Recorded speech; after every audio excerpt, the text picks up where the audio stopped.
Donc, bonjour à tous. Donc, moi, c'est Anaïs. Donc, je suis fondatrice de BIAP. Et BIAP, c'est quoi? C'est une agence d'innovation mobile. Notre métier de tous les jours, c'est d'accompagner nos clients sur leurs projets mobiles. Et on a une approche qui est vraiment centrée entre le marketing et la technique.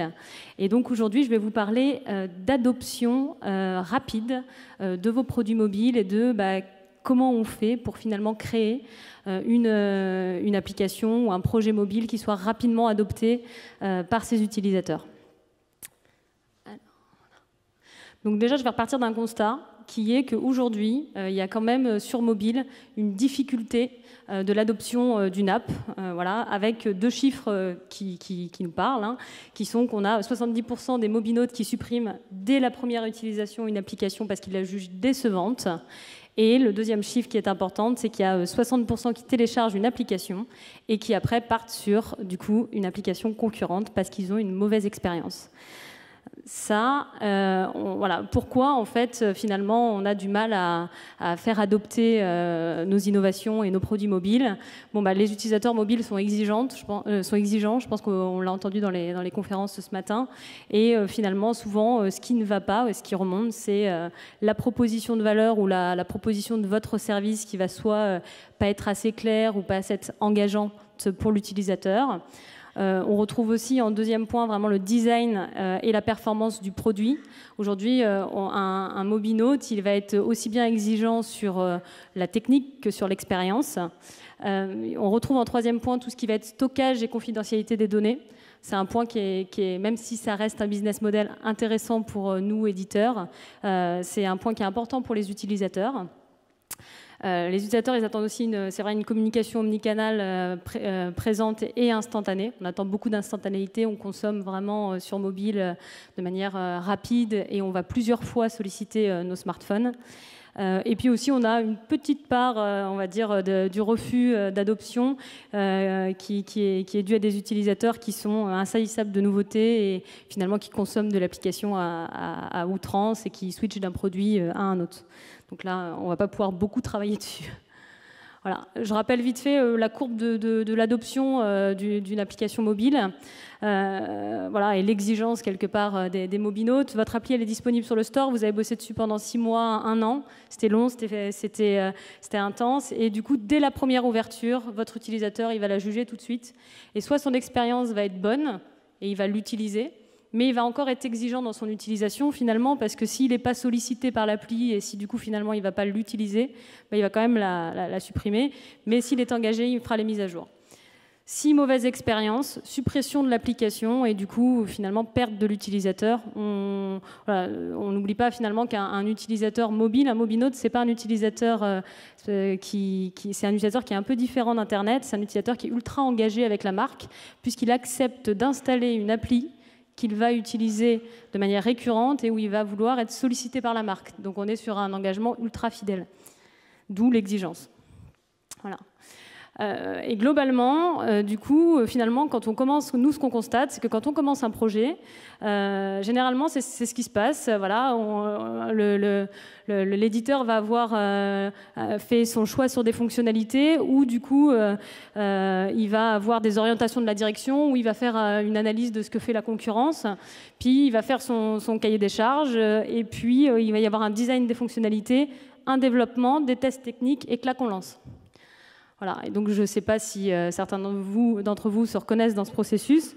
Nous, on fait le constat avec certains de clients, mais où est l'utilisateur dans ce processus? Parce que finalement, c'est l'utilisateur qui va tous les jours utiliser l'appli.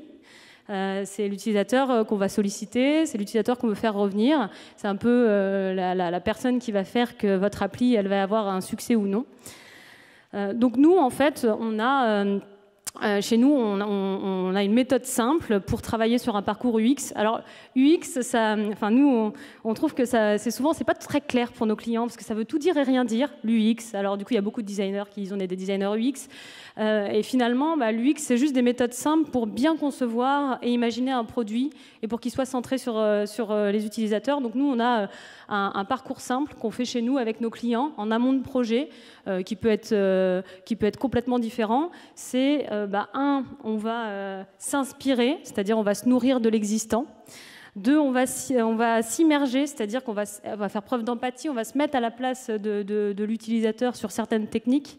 Après, là c'est là où on va passer ce moment à créer, ce qu'on aime tous faire chez responsable produit ou équipe métier. On va imaginer les fonctionnalités tout en tenant compte des 2 premières inspirations et immersions. Derrière, on va créer un prototype et tout de suite, on va le faire tester, ajuster et développer et refaire tester avant de le lancer. Ce qui fait que tout ce parcours, même s'il paraît chronophage au lancement d'un projet, va vous faire gagner un temps incroyable d'adoption quand votre projet va sortir sur les stores. Et quelque part, c'est ça qui est important, puisque passer 2 mois de plus sur un projet, c'est pas grave si vous avez 50% de vos utilisateurs qui adoptent l'application de manière rapide. Alors concrètement, ça peut être quoi ce parcours? Donc voilà, en inspiration, un des exemples qu'on va faire, ça va être par exemple réaliser un benchmark des solutions existantes, donc prendre toutes les applications que vous trouvez inspirantes pour votre projet ou qui vous semblent, ou les concurrents, ou ce qui vous semble intéressant. Donc là, plutôt faire une preuve de benchmark. L'immersion, ça va être, nous on utilise beaucoup les interviews, on interview des utilisateurs, des futurs utilisateurs. Que ce soit le consommateur, ou là on travaille pour un cabinet immobilier, on va interviewer les résidents, ou même quand on conçoit des projets dans le B2B, on interviewe les futurs utilisateurs. Je pense à la SNCF, on va interviewer finalement les futurs utilisateurs pour comprendre comment mieux les servir quelque part dans le produit qu'on va créer. Derrière, on va se mettre en chambre et on va créer avec notre client. Nous, ce qu'on conseille pour créer, il faut se dégager un petit peu de tout notre quotidien. Et nous, ce qu'on fait, c'est qu'on travaille une journée entière, sans smartphone, sans ordi, post-it, crayon. Et du coup, là, on vient imaginer et créer en se nourrissant des premières phases. Derrière, ce qu'on fait aussi, c'est qu'on va créer un prototype visuel animé. Alors, pourquoi visuel? Parce que dès que vous faites une ligne de code, ça vous coûte déjà. Parce que toute ligne de code, si vous faites un prototype technique, que vous revenez sur le prototype technique, votre architecture, elle va évoluer au fil du temps et votre application sera moins stable. Et puis le code, ça coûte cher, en plus surtout dans le mobile, où du coup on a les problématiques de plateforme. Donc nous, on travaille beaucoup sur de la maquette animée. Donc avec des logiciels que vous connaissez tous, je pense, Marvel et InVision, et qui permettent quelque part de projeter l'utilisateur dans un parcours et de le faire s'immerger comme si c'était le vrai produit. Et une fois qu'on a fait cette maquette, on va la faire tester. Donc ça peut être des tests externes. Il y a des plateformes qui proposent à des utilisateurs d'être rémunérés pour tester une appli et donner leur avis.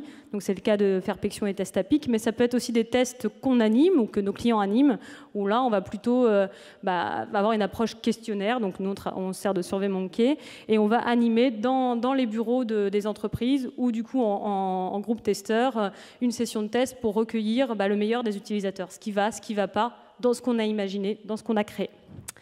Derrière on analyse et là on commence à développer. Voilà. Et après le développement, on refait une phase de test, parce que je vous l'expliquerai après, mais en fait, peut-être que certains d'entre vous le savent déjà, mais les constructeurs, Google, Apple, Microsoft, nous permettent aujourd'hui de faire des phases de bêta-test avant le lancement, et c'est pas pour rien, parce qu'ils savent très bien que plus on fait du test, plus on est centré sur des techniques utilisateurs, plus les applis sont adoptées. Alors là, c'est quelques exemples de qu'est-ce qu'on analyse en benchmark. Donc nous, qu'est-ce qu'on analyse en benchmark? On analyse les propositions de valeur des applications, tout simplement. Les fréquences d'usage, parce que c'est quelque chose qu'on doit imaginer dès le début de son projet, c'est finalement combien de fois vous allez faire vouloir revenir votre utilisateur sur votre appli. Est-ce que c'est une fois par jour? Est-ce que c'est une fois par semaine? Est-ce que c'est une fois par mois? Est-ce que c'est plusieurs fois par jour? Ça s'imagine dès le début. Les stratégies de push, on en a parlé ce matin, et le business model. Donc là, je passe vite, c'est quelques outils qu'on utilise pour vous donner des retours un petit peu d'expérience. Là, on a transformé chez nous le business model Canvas, on l'appelle la ligne Canvas, et en fait, on l'a retravaillé pour pouvoir analyser des applis, où au lieu d'aller analyser la proposition de valeur clé, on va aller chercher la valeur du produit, les problématiques servies, les solutions. Et sur la rétention de l'utilisateur, on analyse les pushs, et sur la monétisation, le modèle économique. Bon, c'est une adaptation, en tout cas, de la grille Canvas que vous devez connaître. On travaille sur les méthodes personas. Donc les méthodes personas, c'est très simple, c'est cette grille, et puis du coup, il faut l'appliquer en interview, tout simplement. On fait un travail de journaliste, on fait une interview où on va comprendre qui est l'utilisateur, son nom, son prénom, son âge, c'est quoi ses habitudes, c'est quoi les applis qu'il utilise, c'est quoi ses problématiques, et après on va lui introduire le produit. Comment tu consommes aujourd'hui, qu'est-ce que tu attendrais de notre marque, et après on va redescendre sur les fonctionnalités, et concrètement sur cette idée de fonctionnalité, qu'est-ce que tu en penserais, voilà. Donc après on obtient des choses très intéressantes. Et pareil sur les méthodes de priorisation, donc en journée de créativité, on utilise la story map. On utilise plein d'autres choses, mais c'est quelques exemples concrets que je pense que vous pouvez aussi peut-être vous-même refaire. Voilà.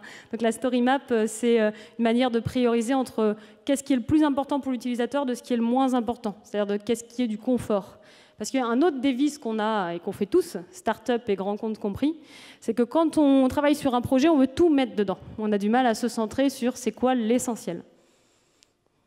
Voilà, prototype Marvel, donc là c'est un exemple de prototype, vous avez une vision aussi. Et du coup, la partie bêta-test dont je vous parlais tout à l'heure, je pense qu'il y en a quand même qui ont certainement déjà utilisé ça. Donc l'idée, c'est qu'une fois que votre appli elle a fini d'être développée, elle est terminée côté technique, vous avez fait les tests techniques, vous avez la possibilité sur les magasins d'applications de envoyer l'application en réel, c'est-à-dire qu'ils vont pouvoir la télécharger sur leur téléphone depuis l'App Store et le Google Play. Comme une application en ligne que vous téléchargez voilà, naturellement. Sauf que c'est une communauté restreinte et derrière, vous allez pouvoir analyser et avoir un retour un peu plus quali avec ces gens-là pour comprendre ce qu'ils ont compris, ce qu'ils n'ont pas compris. C'est pas fait pour faire de la recette technique, hein. C'est plus fait pour vraiment comprendre s'il y a une adoption rapide. Parce que quand vous mettez 100 utilisateurs, bon, c'est pas des gens qui vont vous faire la recette technique, c'est plus des gens qui vont vous donner des retours. Donc il y a plusieurs méthodes. De toute façon, je pense que Loretmo mettra les prêts à disposition. Mais voilà, là, on retrouve toutes les méthodes utilisées par coupon de test, par test. Voilà. Alors, je vais vous prendre un exemple concret, parce que du coup, c'est bien beau de présenter des choses, mais du coup, je pense que ce qui vous parlera plus, c'est un exemple. Je n'ai pas pris d'exemple retail, parce que généralement, dans des process d'innovation comme ça, on est soumis à des accords de confidentialité qui sont importants. Donc, je vous ai mis quelques références qu'on accompagne. Et j'ai décidé de prendre l'exemple d'une start-up. On accompagne à peu près 30% de start-up innovantes. Je pense que le cas start-up parle à tout le monde, puisque du coup, les start-up nous inspirent régulièrement. Donc, on va parler de Wellcut, qui est une start-up où l'appli n'est pas encore sortie, qui est en phase de bêta-test technique. Et du coup, le projet de cette start-up, c'est de permettre à des utilisateurs de créer des clips vidéo à partir de vidéos déjà existantes. Donc le problème juridique est réglé, parce que généralement, il y en a plein qui posent cette question-là. Donc pas de problème juridique à la clé, la vidéo source est bien à l'arrière. Voilà. Donc en fait, cette start-up, eux, quand ils se sont lancés, ils avaient un enjeu qui était finalement créer des clips sur mobile. Ce serait super et c'est très instinctif pour les mobinautes. Mais comment faire, comment se positionner, quelles fonctionnalités on adopte? Il y a déjà beaucoup d'applications de vidéo. Voilà, comment on va pouvoir du coup créer quelque chose où les utilisateurs vont tout de suite se dire c'est facile, c'est pas fastidieux de pouvoir créer ces clips. Alors on a appliqué ce process, ça c'est une vraie photo, hein, voilà. Donc on a fait d'abord une partie benchmark où justement on a mis dans notre benchmark des applis, des best-sellers. On s'est dit, ouais, voilà, la startup, elle a envie aussi peut-être d'être l'Instagram de la vidéo. Et on a mis des applis un peu plus de médias, de contenu, qui ont plus d'expérience finalement sur la monétisation. Et derrière, on a travaillé sur 3 personas types qu'on a été interviewés. Donc on a pris un blogueur passionné d'actualité, puisque finalement un blogueur pourrait, est-ce que ça l'intéresserait de créer des clips sur des vidéos, quel était son ressenti de ça. On a pris un consommateur addictif de contenu, donc le mec qui retweet toujours, voilà. Donc, voilà. On a pris un internaute collecteur et agrégateur de contenu, plus les personnes qui font plein de tableaux sur Pinterest, qui du coup sont toujours à collecter les meilleurs contenus pour voir justement, eux, comment ils pouvaient s'imaginer et se projeter dans ce projet. On a fait une journée de créativité, donc comme je vous disais, 7 heures d'immersion. On a travaillé sur ces profils et nos outils ont été principalement des tableaux, des post-it, des crayons. Et on a du coup réalisé une maquette animée qu'on a poussée à 15 testeurs et qui nous ont donné une notation de 3,5 sur 5 Ils nous ont généré 164 retours et 9 optimisations. Concrètement, ça donne ça. Voilà, ça c'est le dashboard des retours. Ils nous ont fait des retours sur les utilisations, des retours sur leur perception. Et surtout, ce qui est très intéressant pour une start-up, mais même pour un grand compte, ils nous ont dit si oui ou non, ils se projetaient dans cette appli. Est-ce que du coup, ils auraient besoin de cette appli? Est-ce qu'ils trouvaient le concept intéressant? Est-ce que ça leur paraissait moderne ou pas? C'est tout ça qui nous intéresse. Ce n'est pas toujours les fonctionnalités, c'est aussi le concept. Est-ce que ça séduit? Est-ce qu'on se voit l'utiliser? Voilà. Et à l'issue de ça, on a commencé la partie technique. Donc, qui dit startup dit optimisation budgétaire. On a choisi de développer qu'une plateforme, qui est l'iPhone, pour des raisons d'adoption plus rapides. On a développé en langage natif, puisque comme on était sur la vidéo, pareil, je pense que tout le monde sait faire la différence natif, hybride. Voilà, comme on était sur la vidéo, on avait des fortes problématiques de performance, donc on est parti sur du natif. Il a fallu 6 mois de développement, donc même si on fait du test, on imagine, il y avait quand même une grosse roadmap à développer. Et là, du coup, l'application est en bêta-test sur TestLite, sur un nombre de 100 bêta-testeurs. Donc on a une adoption qui est assez rapide, mais on a des premiers retours sur du coup la facilité de créer un cut, donc c'est-à-dire de créer un petit extrait vidéo qu'on est en train de prendre en compte pour pouvoir pousser l'application en ligne, afin que son adoption soit la plus performante possible. Alors, les constats qu'on fait dans tout ça, c'est, en fait, presque toutes les applications qu'on crée, elles passent par ce process. Il y a certaines applications qu'on crée qui ne passent pas du tout par ce process parce que du coup, le cahier des charges est très clair et on a fait plus une prestation technique. Mais aujourd'hui, on a développé une vingtaine d'applications dans ce cadre-là. Le constat qu'on fait, c'est qu'en fait, il y a toujours un manque d'onboarding et de tutoriel. Ce qui est évident pour les gens qui créent, l'est pas du tout pour les gens qui utilisent. Donc, les applications manquent énormément de onboarding, d'accompagnement, de petits tutos. Et c'est vrai qu'en plus, nous, on a des experts design et UX. Avant de travailler sur ces process itératifs, on disait, c'est évident, un sliding, c'est un sliding, on clique dessus, ça marche super bien. Bah ouais, mais non, c'est pas évident pour tous les utilisateurs. Donc, il faut mettre plus d'onboarding, plus de tutoriels. Les fonctionnalités très importantes pour nous qui créent, donc éditeurs, annonceurs, grands comptes, ou qui sont importantes pour les décideurs, elles ne sont pas forcément importantes pour les utilisateurs. Donc ça veut dire que souvent, ça va être une fonctionnalité que vous allez développer, qui va vous coûter, que vous allez devoir jeter après 6 mois de développement et que vous allez remplacer. Il y a un gain de temps significatif dans la phase de développement. On ne se pose pas les questions à chaque livraison de est-ce que le produit va plaire, est-ce qu'il ne va pas plaire, est-ce que c'est bien ce qu'on a fait, est-ce que c'est pas bien ce qu'on a fait, est-ce qu'il faudrait que visuellement ça soit comme ça ou comme ci. On développe et on repart en test, donc c'est beaucoup plus concret pour tout le monde. Et on a une adoption plus rapide des utilisateurs. On a une adoption clairement plus rapide des utilisateurs puisqu'on a créé l'application avec eux, et pas pour eux, mais surtout avec eux. Voilà.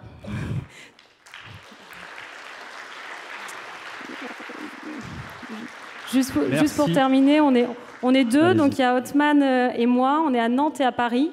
Je n'ai pas trop présenté l'activité, si vous avez des questions, n'hésitez pas à venir nous voir. Voilà. Merci beaucoup. Merci.